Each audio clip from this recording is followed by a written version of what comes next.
karena Allah dan ittiba, mengikuti contoh Rasulullah sallallahu alaihi wasallam. Ini mesti didakwakan kepada semua manusia, baru akan ada perubahan kaum muslimin. Kalau dibiarkan dai hanya untuk bagaimana supaya orang bisa senang, nggak bisa dalam dakwah. Sampaikan kebenaran kepada manusia meskipun pahit. Bukan senang manusia, mau senang tidak, saya nunjukkan kebenaran kepada kamu agar kamu selamat dunia akhirat. Itu tujuan dalam dakwah ini. Nggak mengharapkan sesuatu dari manusia. Tidak pujian dan tidak juga harta mereka. Sampaikan yang hak ini kepada mereka agar mereka beribadah kepada Allah dengan benar. Dan kita dapat ganjaran besar, ganjarannya sampai hari kiamat kalau kita menunjuki manusia di atas kebaikan dan kebenaran, di atas ibadah yang benar kepada Allah SWT. Kemudian ya khonifuddin, bahwa syarat dalam ibadah itu dua. Yang pertama ikhlas karena Allah. Kemudian yang kedua ittiba, mengikuti contoh Rasulullah sallallahu alaihi wasallam. Itu syarat diterima ibadah. Kalau salah satu hilang, nggak diterima oleh Allah. Ikhlas, dia ikhlas tapi nggak ikut contoh, nggak diterima. Atau dia ikut contoh Nabi tapi nggak ikhlas, nggak akan diterima. Kemudian Islam juga melarang kaum muslimin dari perbuatan syirik. Ini tadi sudah saya jelaskan bahwa perbuatan syirik ini perbuatan dosa besar yang paling besar, kezaliman yang paling zalim, maksiat yang paling maksiat, dan juga kemungkaran yang paling mungkar. Maka dakwah kita selalu melarang orang berbuat syirik, nggak dibiarkan kesyirikan. Terus kita ingatkan umat Islam ini jangan sampai jatuh dalam perbuatan syirik. Nabi Ibrahim alaihissalatu wassalam, Abul Anbiya alaihissalatu wassalam, berdoa kepada Allah Taala. Padahal dia adalah bapak yang hanif, nabi yang hanif, yang Nabi Muhammad SAW disuruh untuk mengikuti Nabi Ibrahim. Wattabi' millata Ibrahim hanifa. Nabi Ibrahim tetap berdoa kepada Allah, wajnubni wa baniya an na'budal asnam. Jadi Nabi Ibrahim alaihissalatu wassalam berdoa kepada Allah, wajnubni wa baniya an na'budal asnam. Ya Allah, jauhkanlah aku dan anak cucuku dari menyembah berhala.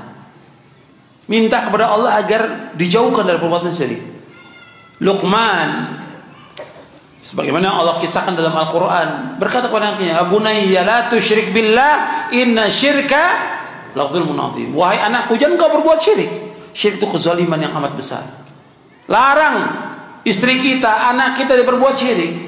Jangan mereka ziarah ke kubur-kubur minta di sana. Jangan datang ke dukun. Jangan piara jimat dan segala.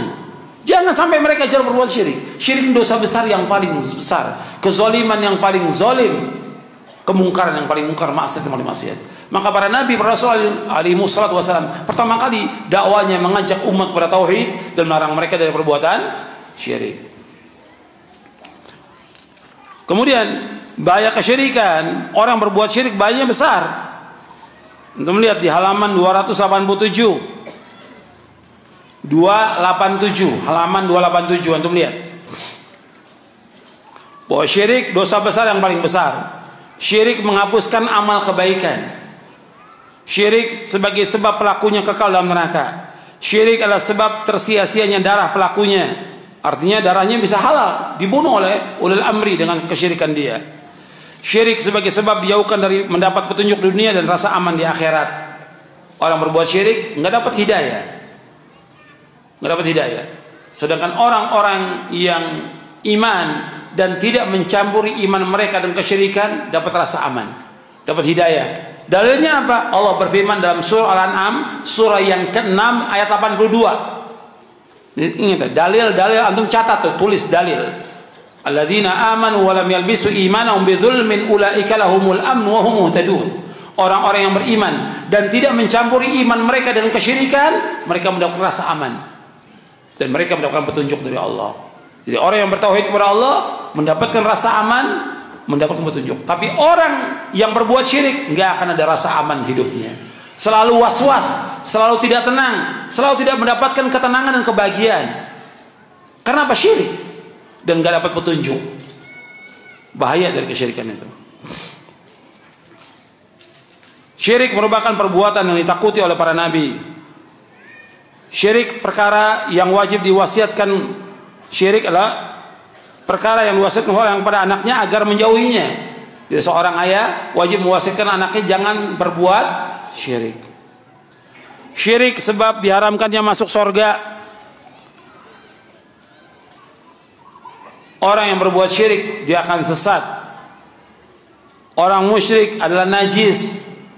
Najis maknawi, bukan badannya tapi hatinya najis, keyakinannya najis. Orang yang berbuat syirik amalnya nggak akan diterima oleh Allah. Orang yang berbuat syirik ya, laki-laki diharamkan menikah dengan musyrik laki-laki, dan wanita nggak boleh. Kita nggak boleh menikah dengan laki-laki kafir dan perempuan kafir, nggak boleh, nggak boleh, selama-lamanya nggak boleh. Kemudian syirik yang pertama kali disebutkan oleh Allah dalam Al-Quran, dan masih banyak lagi yang lain tentang kesyirikan. Kemudian selanjutnya, karena nggak mungkin ya waktunya terbatas, ada yang penting yang perlu saya sampaikan di sini. Antum bisa lihat nanti kelima, berdakwah kepada ittiba, mengajak umat ini untuk ittiba kepada Rasulullah. Jadi kita mengajak umat ini ittiba kepada Rasulullah SAW, bukan ittiba kepada kita. Perhatikan, dakwah itu bukan ittiba kepada kita, bukan kepada ustadz, bukan kepada kiai, bukan kepada imam, bukan. Tapi dakwah ini bagaimana umat ini ittiba kepada siapa? Rasulullah SAW. Contoh teladan kita siapa? Rasulullah. Bukan ustadz, bukan guru, yang kita ikut Rasulullah. Maka dakwah itu ajak umat untuk mengikuti Rasulullah Sallallahu Alaihi Wasallam. Kalau kita lihat banyak dai mengajak umat untuk ikut kepada dirinya, untuk mendukung dirinya, untuk wala dan barak kepada dirinya, nggak boleh, nggak boleh seperti ini, haram hukumnya. Ajak umat ini untuk ikut kepada Rasulullah SAW. Bawakan dalilnya, keterangannya. Jangan sampai mereka berbuat bid'ah. Dan juga mereka taklid kepada orang-orang, hatta kepada ulama, kepada imam, nggak boleh. Ikuti dalil. Sampai para imam juga melarang, jangan ikuti aku, ikuti dari mana aku mengambil. Apabila ada hadis yang sahih kata Imam Syafi'i, maka buanglah pendapatku, ikuti hadis yang sahih. Kemudian ini banyak ya, saya nggak perlu sebutkan, panjang ini. Kemudian juga tentang Islam juga melarang perbuatan bid'ah. Jadi kalau sudah bicara soal ittiba, ya berarti larang juga tentang perbuatan bid'ah. Kemudian juga Islam, di sini poin selanjutnya yang ketujuh, kita masuk yang ketujuh. Ini penting. Sebab ketika bicara soal dakwah nggak lepas daripada ilmu. Nggak mungkin orang bisa berdakwah tanpa ilmu. Yang ketujuh, halaman 329. Salah satu prinsip dakwah salafiyah yang terpenting adalah memberikan perhatian terhadap menuntut ilmu syar'i dan mengajarkannya, karena hal ini merupakan salah satu kewajiban syariat dan asas dalam dakwah. Asas dalam dakwah. Allah berfirman dalam surah Yusuf ayat 108.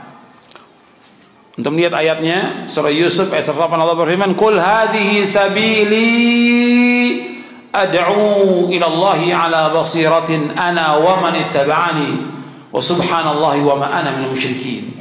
Qul hadhihi sabili, katakanlah inilah jalanku, inilah manhajku, inilah metodeku. Ad'u ila Allah, aku mengajak manusia ke jalan Allah. Ala basiratin, dengan dasar ilmu dan keyakinan. Ana wa man ittaba'ani, aku dan orang yang mengikuti aku. Wa subhanallahi wa ma ana minal musyrikin, Maha suci Allah dan aku tidak termasuk yang berbuat syirik. Di sini Anda perhatikan bahwa Nabi SAW menjelaskan kepada semua manusia bahwa jalan yang ditempuh oleh Nabi ini jalannya, jalan beliau, mengajak manusia agar mereka mengucapkan dua kalimat syahadat, asyhadu an la ilaha illallah wa asyhadu anna Muhammad Rasulullah, mengajak umat kepada tauhid. Ini jalannya Rasulullah SAW. Ad'u ilallah, aku mengajak manusia ke jalan Allah. Perhatikan di sini. Ad'u, Anda lihat ayatnya di sini. Ad'u ilallah, aku mengajak manusia ke jalan Allah. Perhatikan. Kita mengajak manusia ke jalan Allah, bukan untuk mengagungkan diri kita, bukan. Untuk mengangkat diri kita, bukan. Atau orang untuk cinta kepada diri kita, bukan. Atau orang harus ikut dia sebagai imam, nggak boleh. Atau orang bayat kepada dia, nggak boleh. Dakwah ini karena Allah semuanya. Sampaikan kepada mereka. Mereka mau ikut, Allah bilang nggak ikut juga nggak ada masalah. Dan jangan ajak orang pada dirinya, nggak boleh. Ad'u ilallah, ajak manusia dengan Allah. Itu yang dilakukan oleh para anbiya wa rasul, para sahabat demikian. Kalau sekarang enggak, ngajak kepada dirinya, ngajak kepada kelompoknya, ngajak kepada organisasinya, ngajak kepada partainya. Nggak boleh yang seperti itu. Harus mengajak manusia ke jalan Allah. Dan di sini ada juga kata para ulama at-tanbih 'alal ikhlas.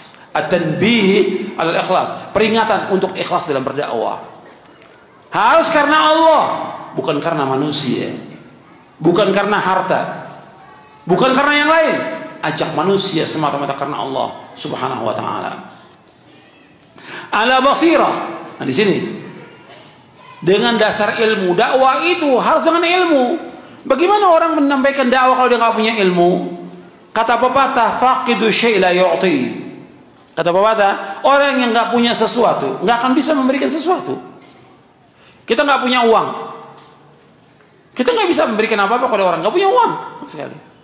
Sekarang orang nggak punya ilmu, gimana dia mau ceramah? Dia ceramah juga, ya asal bunyi. Yang dapat dari TV, radio, internet, itu disampaikan. Nggak mengakar sama sekali. Dan nggak punya asar sama sekali dakwanya. Kenapa? Nggak punya ilmu. Bahkan dia lebih banyak menyesatkan manusia daripada manusia. Itu yang dijelaskan oleh para ulama. Makanya antum harus belajar. Kalau antum udah mulai terjun di medan dakwah, terutama yang muda-muda, antum belajar lagi. Jangan merasa, oh saya sudah bisa khutbah, saya sudah bisa ceramah. Antum belajar. Wasiat dan nasihat Rasul semua belajar menuntut ilmu. Jangan sok udah dakwah, oh udah lupa. Gak mau nuntut ilmu, gak mau baca kitab. Saya sering sampaikan dan pernah juga saya sampaikan bahwa Al-Imam Ibnul Jauzi itu masih muda, sudah baca 20.000 jilid kitab. Masih muda. 20.000 jilid. Belum seperti sekarang, cetakannya bagus seperti sekarang. Dulu masih tulisan tangan. 20.000 jilid kitab itu sudah dibaca, masih muda. Ibnul Jauzi di Baghdad tinggalnya. Dan saya tetap masih nuntut ilmu. Itu beliau sebutkan dalam bukunya, dalam kitabnya Saidul Khatir. Kita berapa kitab udah baca? Satu kitab nggak tamat, dakwah lagi. Satu kitab nggak tamat, kitab tauhid belum tamat, udah dakwah. Saya tamat juga nggak paham isinya apa. Ini masail apa isinya? Ini masail nggak tahu, udah dakwah. Ini muskilah medan dakwah. Ada yang nggak bisa baca kitab, nggak bisa bahasa Arab, dakwah. Ini terjadi di medan dakwah ini. Ini rusak akhirnya agama ini. Dibuat main. Apalagi kalau antum lihat di televisi, lebih rusak lagi sudah. Fatwa lagi. Bukannya hanya menyampaikan fatwa. Gak boleh fatwa kecuali orang yang betul-betul alim Quran dan Sunnah dan paham salaf. Maka Nabi sudah ingatkan bahwa sudah banyak ulama yang dicabut. Artinya diwafatkan. Yang diangkat sekarang apa? Tokoh-tokoh yang bodoh. Dalam hadis yang sahih yang diriwayatkan oleh Imam Bukhari dan Muslim, Nabi bersabda, "Inna Allah la yaqbidul ilma intiza'an yantazzu minal ibad, walakin yaqbidul ilma biqabdil ulama, hatta idza lam yubqi 'aliman ittakhadha an-nasu ru'asa juhala fasu'ilu fa'aftau bighairi ilmin fadallu wa adallu." Kata Nabi SAW, Allah nggak mencabut ilmu sekaligus, tapi Allah cabut ilmu dengan diwafatkannya para ulama. Sehingga apabila tidak tinggal ulama kecuali sedikit, diangkatlah tokoh-tokoh yang bodoh, pemimpin yang bodoh. Kemudian apa? Mereka ditanya masalah agama. Mereka berfatwa tanpa ilmu, mereka sesat dan menyesatkan kaum muslimin. Ini sabda Rasulullah, sahih riwayat Bukhari dan Muslim. Mereka sesat dan menyesatkan kaum muslimin. Seperti yang kita lihat sekarang ini. Orang gimana, Ustadz, saya ini kalau saya lagi sulit, susah, saya datang ke kubur wali, gimana? Boleh? Kok saya enak itu jawabnya? Perbuatan syirik bilang boleh. Gimana kalau ke dukun? Gak apa-apa. Saya enaknya jawab, la haula wala quwwata illa billah. Itu dosa besar, bukan dosa kecil. Akan ditanya oleh Allah pada hari kiamat nanti. Dosanya menyesatkan kaum muslimin. Ikhwani fiddin, azakumullah. Ilmu dasar. Dasar dalam kita beragama. Dasar dalam kita beragama, ilmu. Kita mengenal Allah dengan benar dengan ilmu. Kita beribadah dengan benar dengan ilmu. Kita mentauhidkan Allah dengan ilmu. Dan kita berdakwah dengan ilmu. Ilmu ini harus. Makanya kita harus belajar dan belajar. Jangan mentang-mentang kita udah jadi dai, ustadz, nggak perlu lagi baca lagi. Kalau antum lihat di lembaga-lembaga dakwah, ini di Bandung ini umpamanya, atau di Jakarta, di mana antum masuk kalau antum ke lembaga dakwah. Masuk lembaga dakwah, jam kerja mereka umpamanya jam 9 sampai asar umpamanya. Antum masuk. Antum masuk lembaga dakwah itu, ada yang satu baca koran, yang satu nonton TV, main remote. Antum lihat lembaga dakwah ini. Nggak ada, kita lihat mereka lagi baca kitab, lagi diskusi tentang kitab maknanya. Nggak ada. Illa marhamallah. Antum masuk, antum coba. Seperti itu keadaannya. Gimana mau dakwah umat mau diselamatkan dengan apa? Selamatkan umat ini dengan ilmu yang benar, dengan pemahaman yang benar, dengan dakwah yang hak pada mereka. Kalau ustadznya seperti baca koran, habis waktu yang dibuang, bagaimana umatnya? Baca kitab-kitab, tamatkan kitab-kitab para ulama. Banyak yang belum kita baca, ribuan kitab yang belum sempat kita baca. Makanya harus terus belajar dan gak boleh berhenti sampai kita diwafatkan oleh Allah SWT. Bab menuntut ilmu hukumnya apa? Wajib.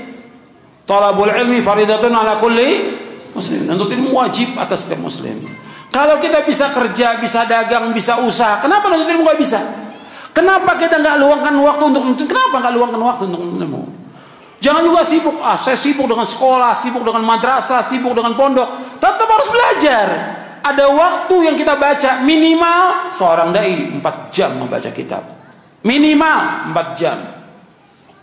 Minimal harus baca. Kenapa nggak bisa baca pagi dia baca, siang baca? Itu selain yang lain. Al-Quran dia harus baca. Hadits Nabi harus baca. Kitab-kitab juga para ulama salaf harus baca. Harus baca. Yang disibukkan dengan kemana-mana. Ini sebentar jalan, sebentar main, sebentar nonton, sebentar main internet, sebentar main HP. Ya gimana waktunya habis untuk itu? Coba antum, waktu ini penting. Waktu itu dihabiskan untuk apa akan ditanya oleh Allah SWT. Kemudian ilmu itu yang datang oleh para sahabat radhiyallahu anhum ajma'in. Makanya kita harus betul-betul memahami tentang Islam, ilmu ini. Nabi bersabda SAW, antum lihat di halaman 332. Naam, man yuridillahu bi khairan yufaqihu fid din wa inna ma ana qasimun wallahu yu'ti walan tazal hadhihi al-ummah qa'imatan ala amrillah la yadurru man khalafahum hatta ya'ti amrullah. Antum lihat halaman 332. Barang siapa yang dikehendaki kebaikan oleh Allah, dia akan menjadikan faham tentang agamanya. Sesungguhnya barang siapa yang dikehendaki Allah kebaikan oleh Allah, maka Allah akan menjadikan faham tentang agamanya. Sesungguhnya aku hanyalah membagikan dan Allah yang memberi. Dan umat ini akan senantiasa tegak di atas perintah Allah, tidak akan membahayakan mereka orang-orang menyelisih mereka hingga datangnya keputusan Allah di hari kiamat. Hadis sahih riwayat Ahmad, Bukhari, Muslim dan yang lainnya. Jadi barang siapa dikehendaki Allah kebaikan, diberikan pemahaman agama. Makanya kita harus paham agama ini. Minta kepada Allah agar kita diberikan pemahaman agama. Kemudian Rasul yang membagi, tapi yang memberikan Allah. Sedekah Rasul bagikan semuanya, tapi Allah yang memberikan. Kita juga demikian, uang yang kita miliki pada hakikatnya Allah yang berikan. Kita disuruh keluarkan zakatnya, kita disuruh sedekah, kita disuruh infak. Dan umat ini akan tetap dalam kebaikan, tetap tegak di atas perintah Allah, tidak membahayakan mereka, orang yang menyalahkan mereka sampai datang perintah Allah. Artinya tetap akan ada generasi yang tetap di atas Quran dan Sunnah ala fahmi salaf sampai hari kiamat nanti, sampai Allah meniupkan angin yang diwafatkan orang-orang yang beriman. Kemudian setelah itu terjadi kiamat.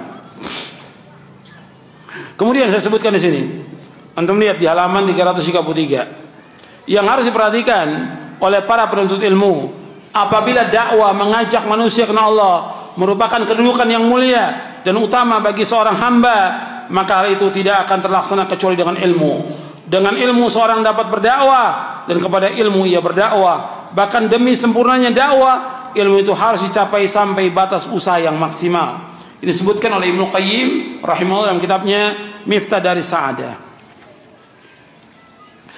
Jadi setiap mubalik, setiap dai, setiap ustadz wajib menuntut ilmu syar'i.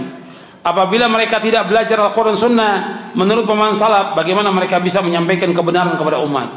Oleh karena itu setiap hari minimal 2 hingga 4 jam para dai harus belajar dan membaca Al-Quran beserta tafsirnya, mempelajari hadis Nabi SAW dan membaca kitab-kitab para ulama salaf.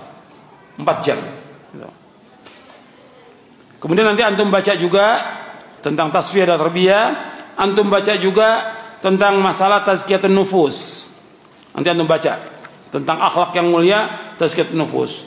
Jadi kita usahakan bagaimana kita mengaji, nuntut ilmu, bertambah baik akhlak kita, bertambah bersih hati kita. Kita ingin hati kita bertambah baik. Jangan nuntut ilmu, ngaji, ngurusin masjid, ngurusin dakwah, ngurusin pondok, ngurusin masalah, tapi hatinya rusak. Terus berusaha bagaimana kita membersihkan hati kita dan berdoa kepada Allah. Antum hafalkan doanya, ini PR buat antum. Ya, catat. Kalau enggak nanti antum baca di buku doa wirid. Nabi berdoa kepada Allah, Allahumma inni a'udzubika minal ajzi wal kasal wal jubni wal bukhli wa adzabil qabr. Allahumma ati nafsi taqwaha wa zakkiha anta khairu man zakkaha anta waliyuha wa maulaha. Allahumma inni a'udzubika min ilmin la yanfa' wa min qalbin la yakhsha' wa min nafsin la tashba' wa min da'watin la yustajabu laha. Hadis ini sahih riwayat Muslim dan Nasa'i. Nabi berdoa kepada Allah Taala, ya Allah, aku berlindung pada Engkau dari sifat malas, sifat lemah, sifat malas, sifat pengecut, sifat bakhil, dan umur pikun. Dan aku berlindung pada Engkau dari azab kubur. Ya Allah, berikan kepada hatiku ketakwaannya. Bersihkan hatiku ya Allah, karena hanya Engkau yang dapat membersihkannya. Hanya Allah yang dapat membersihkan hati kita. Wa zakkiha anta khairu man zakkaha anta waliyuhu wa maula. Engkaulah pelindungnya, Engkaulah penolongnya. Ya Allah, aku berlindung pada Engkau dari ilmu yang tidak bermanfaat, dari hati yang tidak khusyuk, dari nafsu yang tidak pernah puas, dan dari doa yang tidak dikabulkan. Antum hafalkan semuanya. Ada dalam buku doa dan wirid. Antum baca dalam buku doa wirid. Ada juga di buku Manhaj Ahlussunnah dalam Tazkiyatun Nufus doa ini. Antum hafalkan. Jadi ada yang antum hafalkan setelah pulang dari sini, ada yang dihafalkan. Ada yang dipahami ayat yang kita tahu, ada hadis yang kita pahami, ada doa yang kita hafal, ada juga ibadah yang kita harus sempurnakan sehingga manfaat pertemuan kita dan mudah-mudahan mendapatkan rahmat dan barokah dari Allah Subhanahu wa taala. Saya pikir cukup karena kita diberikan waktu sampai 11:30 lewat 5 menit. Jadi saya berikan waktu kesempatan buat tanya jawab. Wassallallahu Nabi Muhammadin sallallahu alaihi wa ala alihi wasallam. Bagaimana cara membedakan hadis yang sahih dan yang palsu? Ya harus belajar. Belajarnya ya kurang lebih 10 tahun lah. Ya harus belajar. Kita kan maunya semuanya gampang, semuanya instan. Gak bisa, belajar dulu. Para ulama belajar terus, belajar mengkaji kitab-kitab hadis mereka baca. Kemudian juga mereka baca rijal, rawi-rawi hadis, penjelasan para ulama. Dan juga alhamdulillah banyak kitab-kitab yang sekarang ini yang ditulis oleh para ulama ahli hadis menjelaskan tentang yang sahih, yang dhaif. Bahkan yang maudhu juga sudah ada kitabnya. Ibnul Jauzi punya kitab Al-Mawdu'at. Jadi dia jelaskan yang ada yang maudhu. Kemudian juga Ibnu Qayyim punya kitab Al-Manrul Munif fi Sahih wa Dhaif. Kemudian juga Imam Syauqani punya kitab Al-Fawaidul Majmu' fil Ahadits Al-Mawdu'ah dan yang lainnya banyak. Nah, itu harus kita beli buku itu, baca gitu. Kalau kita nggak mampu beli, ya kita baca di maktabah, di perpustakaan. Apakah orang yang mengikuti Al-Quran wa Sunnah fahmi salaf ini dia akan terasing? Iya. Karena Nabi bersabda SAW, bada al-islamu ghariba wa sayaudu kama bada ghariba fatuba lil ghuraba. Islam datang dalam keadaan asing, akan kembali ke asing. Beruntunglah orang-orang yang asing. Hadis sahih riwayat Muslim dan yang lain. Jadi tetap akan terasing di masyarakat, ya tetap asing di masyarakat. Karena mereka nggak paham tentang agama. Kebanyakan mereka nggak paham tentang agama. Tapi kita tetap berusaha mengajak mereka dengan cara yang baik. Apakah umat Islam yang ada ini mereka belum mengikuti manhaj yang belum? Makanya perlu dakwah. Perlu dakwah dan terus dakwakan. Mana yang lebih penting, banyak ceramah atau membuat lembaga pendidikan atau pondok pesantren? Di lembaga pendidikan. Lembaga pendidikan penting. Karena dengan pendidikan itu banyak orang paham tentang agama, mengkader. Sedangkan ceramah, antum 10 tahun ceramah nggak menjadikan orang itu menjadi dai, menjadi kader, enggak. Bahkan kadang-kadang ceramah kesana kemari, ya akhirnya jadi dai kondang. Nggak punya murid, yang punya apa? Penggemar. Seperti artis nantinya. Harus punya lembaga pendidikan kita. Punya pondok, harus punya lembaga pendidikan. Kita punya masjid sendiri yang kita mendakwakan dari awal kitab. Dari mulai kitab tauhid, selesai, kaji lagi. Insya Allah ada mutunya dan manfaat gitu. Jadi kalau seperti tabligh akbar seperti ini, kita mengkaji kitab supaya antum nanti baca lagi kitab itu, pelajari lagi. Nanti ada guru lain yang menjelaskan dari awal sampai akhir. Butuh waktu memang. Tapi ini sebagai pembuka supaya orang-orang awam yang nggak paham juga paham tentang agama ini.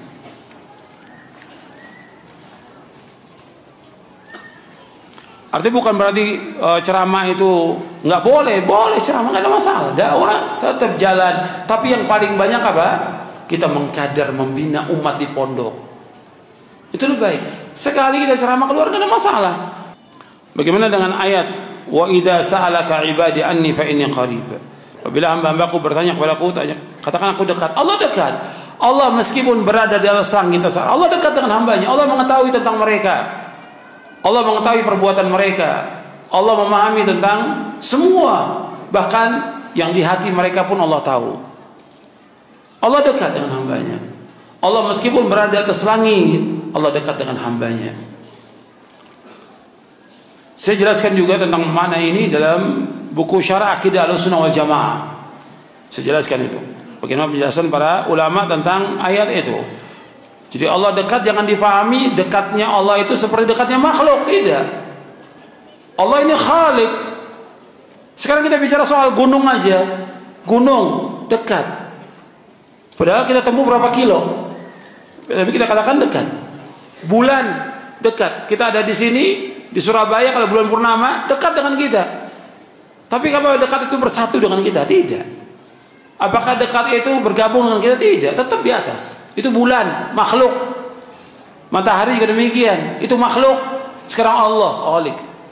Allah dekat. Allah melihat kita, mengetahui kita, bersama kita, dan yang lainnya. Jadi harus kita ingat bahwa Allah Khalik. Allah nggak sama dengan makhluknya. Laisa kamitslihi syai'un wa huwas samiul basir. Wa lam yakun lahu kufuwan ahad. Bagaimana kalau ada kelompok atau organisasi yang mereka berdakwah tapi mereka belum mengikuti manhaj yang hak ini? Ya tetap diajak mereka. Diajak kepada manhaj yang hak ini. Kita jangan ikut lagi berkelompok-kelompok, nanti tambah lagi perpecahan. Justru kita ajak mereka kepada salaf. Ajak kepada mereka kepada salaf ini.